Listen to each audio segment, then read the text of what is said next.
Olá, aluno do 9º ano. Então, hoje iniciamos a semana 2 do Plano de Estudo Tutorado, volume 7. Coloque a data de realização das atividades e destaque os conteúdos relacionados, que são regências nominal e verbal. Peço também que você se inscreva no meu canal e curta este vídeo. Na página 6, nós temos aqui as atividades. Número 1. Leia este texto do poeta Manuel de Barros, Cabeludinho. Quando a avó me recebeu nas férias, ela me apresentou aos amigos. Este é meu neto. Ele foi estudar no Rio e voltou de ateu. Ela disse que eu voltei de ateu. Aquela preposição deslocada me fantasiava de ateu, como quem dissesse no carnaval: aquele menino está fantasiado de palhaço. Minha avó entendia das regências verbais. Ela falava de sério, mas todo mundo riu, porque aquela preposição deslocada podia fazer de uma informação um xiste, e fez. E mais, eu acho que buscar a beleza nas palavras é uma solenidade de amor, e pode ser instrumento de rir. De outra feita, no meio da pelada um menino gritou: "Disse elimina esse, cabeludinho!" Eu não disse eliminei ninguém, mas aquele verbo novo trouxe um perfume de poesia à nossa quadra. Aprendi nessas férias a brincar de palavras mais do que trabalhar com elas. Comecei a não gostar de palavra engavetada, aquela que não pode mudar de lugar. Aprendi a gostar mais das palavras pelo que elas entoam do que pelo que elas informam.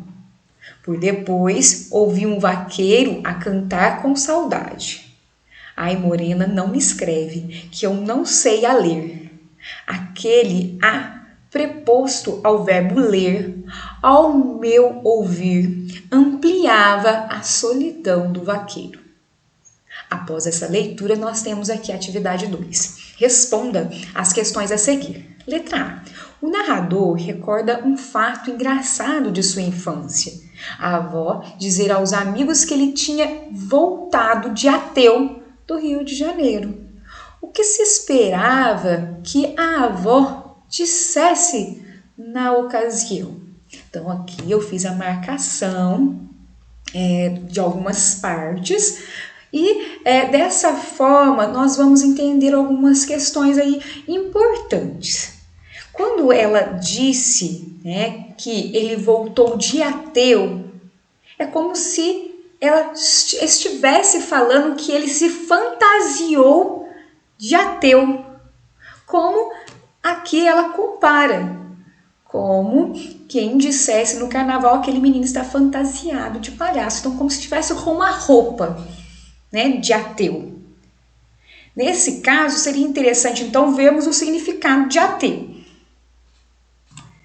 Estou aqui na página Dicionário Online e o significado de ateu, que nós temos aqui é quem nega a existência de Deus ou de quaisquer outras divindades. Descrente que não acredita em nada, que não demonstra respeito ou consideração por crenças religiosas. Característico ou próprio de ateu. Discurso de ateu. Então, ao voltar no material, nós entendemos aqui que ele voltou sem acreditar em muitas coisas. E quando ele coloca, no caso ela coloca o D, muda esse sentido, não é? No caso, como eu falei, faz com que acreditemos que ele vestiu uma roupa de ateu. E é isso que nós vamos observar aí na letra B. O narrador compara a forma de voltar de ateu à expressão fantasiado de palhaço no carnaval. Que sentido diferente ganha a frase da avó com o emprego da preposição? E aí vamos lembrar o que é a preposição. Aqui é o D. Quem volta, volta de algum lugar, por exemplo. Então, aqui, o D é uma preposição. Então, você vai lembrar dos verbos transitivos aí e intransitivos, para entender essa questão. Depois, no final, faremos uma leitura sobre essa matéria. Mas aqui, o que você tem que responder? O sentido de se fantasiar, não é? O sentido de vestir uma roupa de ateu, propriamente dita, tá? É um pouco difícil de entender? Sim, mas preste atenção nessas duas coisas que eu falei. Aqui a letra A, o que se esperava que a avó dissesse na ocasião. né? Que, no caso, ele não acreditava em algumas coisas, né? Aí você pode voltar lá no significado de ateu. E na letra B, o sentido diferente é que ele vestiu como se fosse uma roupa, né, de ateu, assim como uma pessoa fantasia assim, de palhaço. Portanto, a frase "minha avó entendia de regências verbais" é dita pelo narrador de modo sério ou de modo irônico? Com certeza de modo irônico, não é? Porque ela já sabia da opinião do menino. Então, ela usa isso como uma ironia, de forma que faça as pessoas aí rirem da situação. Letra C. Na frase "aprendi nessas férias a brincar de palavras mais do que trabalhar com elas", o narrador empregou o verbo brincar como transitivo indireto, regendo a preposição de. Que outra preposição esse verbo pode reger? Justifique sua resposta com exemplos. Então, nós iremos aqui trabalhar com o verbo brincar. Então, vou pesquisar aqui e nós vamos prestar bastante atenção. Estou aqui no dicionário online e nós temos o significado de brincar. Quando é verbo transitivo, indireto ou ele é intransitivo, o que ele significa? Entreter-se com brinquedos ou jogos infantis. Então, brincar com jogos de tabuleiro. Gosta de passar as manhãs brincando. Divertir-se através de jogos de ficção, especialmente representando personagens ou papéis fictícios. As crianças gostam de brincar. Temos também como ideia de verbo transitivo indireto: zombar de algo ou de alguém. Escarnecer, não brinque comigo. Proceder levemente, não se importar com alguma coisa, não se brinca com coisa tão séria. Então, aqui algumas leituras, né? Você pode aí às vezes não estar entendendo, eu vou voltar no material para lhe explicar. A parte em azul é a parte que nós estamos analisando. Então, aprendi nessas férias a brincar de palavras mais do que trabalhar com elas. Nós temos aqui o de, que é uma preposição. No caso, eu posso utilizar, de acordo com o que nós lemos, o com, que é uma outra preposição. Então, aprendi nessas férias a brincar com palavras, mais do que trabalhar com elas. Então, você pode responder nessa ideia, justificando que quem brinca com alguma coisa. Pode colocar essa questão da transitividade verbal. Letra D. Na frase, por depois ouvir um vaqueiro a cantar com saudade, o narrador poderia ter dispensado a preposição por. Entretanto, que sentido essa preposição acrescenta ao enunciado no contexto? Também vou pesquisar aqui no site e você vai prestar bastante atenção. Temos aqui, principais usos da preposição por. Então, para fazer referência a lugar por onde anda. Por onde anda você, menina? Ficou perambulando por aqueles vales sombrios. Tem também a ideia de meio. Ela segurou a criança pelos cabelos. Então, permaslou, que tem esse significado. Modo como se realiza algo. Julgar uma moça por puro preconceito. Também como a noção de distribuição. Ele varre a sala 2 vezes por dia. Noção de divisão. Dividiu por 2 e deu 1 para cada um. Ideia de troca. Substituiu a nota de 100 por 2 de 50. Indicando a causa. Chorou por ciúmes. Cantou por amor à arte.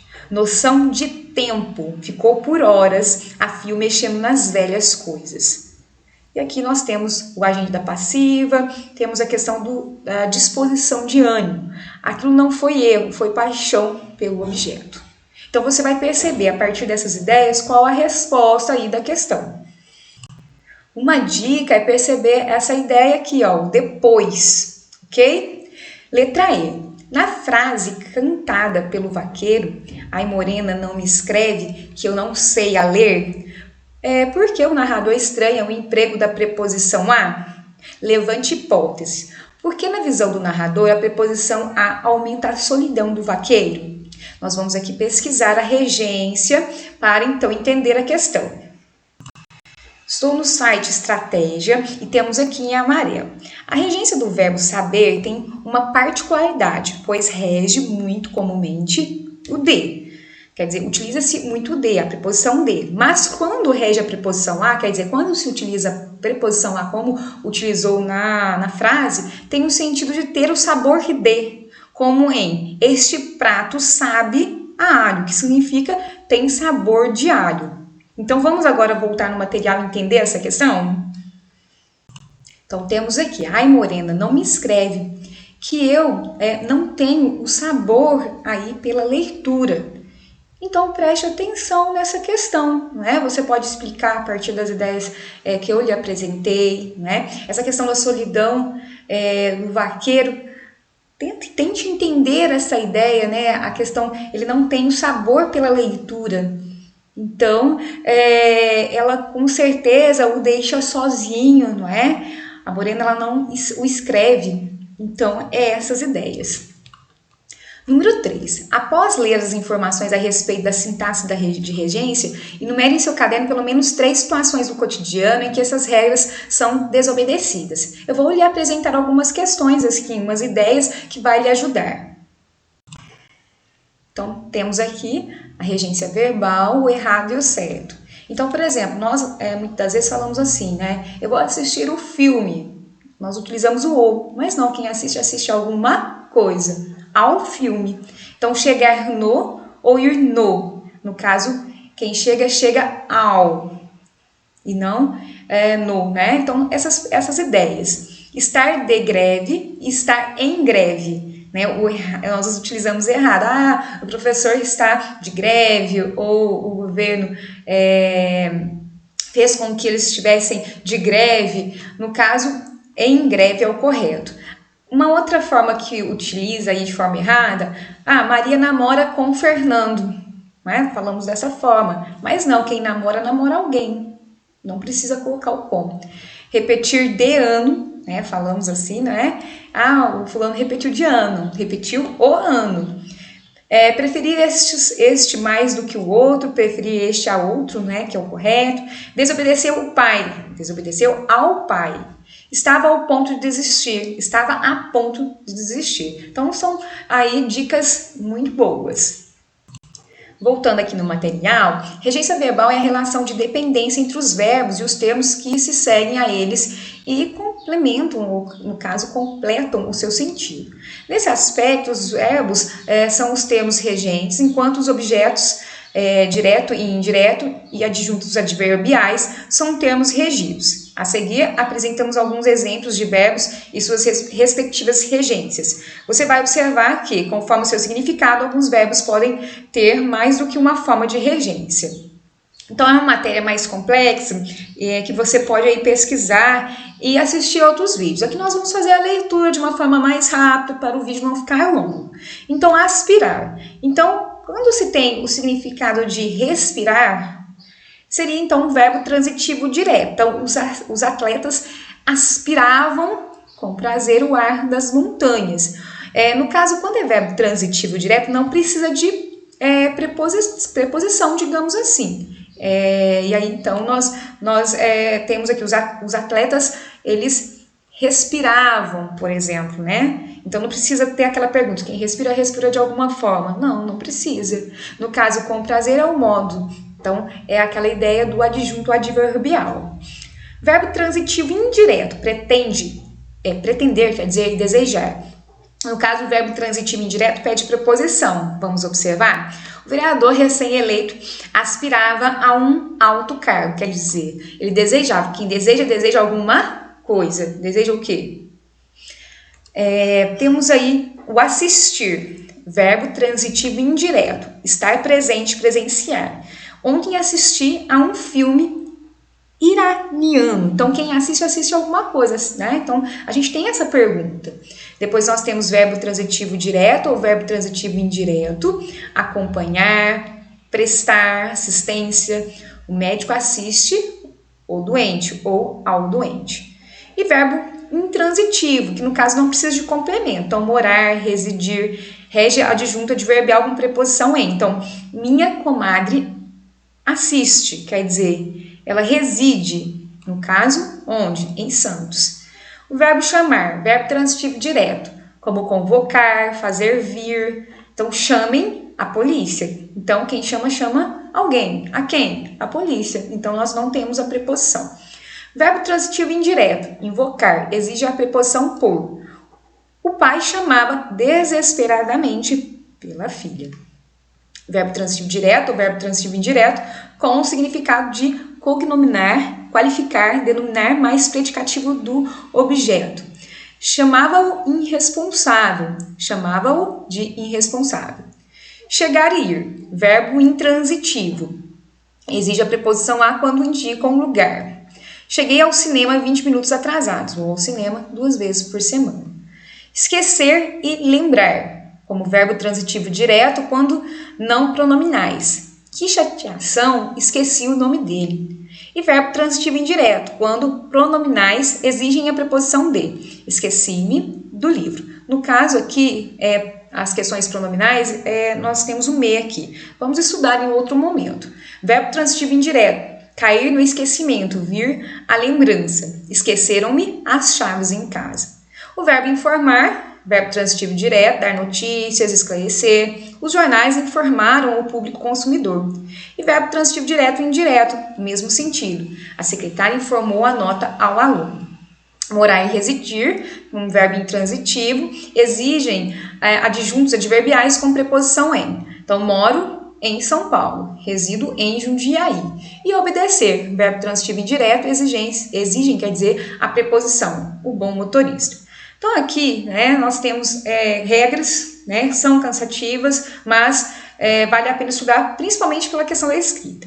Agora, vale mencionar ainda que a ocorrência da crase, junção do artigo a mais preposição a, encontra-se intrinsecamente relacionada aos casos de regência verbal. Veja, vamos à loja para comprar outros enfeites. Então, vamos a algum lugar. No caso, onde? A loja. Então, por isso que nós temos a crase. A seguir, 5 dicas para usar a crase corretamente. A crase deve ser empregada apenas diante de palavras femininas. Então, nós temos aqui a loja, que é uma palavra feminina. Lembre-se de utilizar a crase em expressões que indicam hora. Antes de locuções adverbiais femininas que expressam ideia de tempo, lugar e modo. A crase, na maioria das vezes, não ocorre antes de palavra masculina, exceto a expressão a moda de estiver implícita na frase. E existem situações em que o emprego do acento indicador de crase é opcional. E aí, para finalizar, nós temos aqui o que é regência nominal. Essas questões você pode marcar aí no seu caderno, caso você não tenha o material impresso. Há também a regência nominal, que é a relação entre os nomes e seus complementos. Essa relação é estabelecida por meio de preposições. Exemplos. O bacharel em direito pode ser defensor público, e não o bacharel de direito pode ser defensor público. Tem horror às baratas e não tem horror de baratas. Então, nós percebemos aqui o uso da crase. Essa máquina é compatível com a que temos e não essa máquina é compatível a que temos.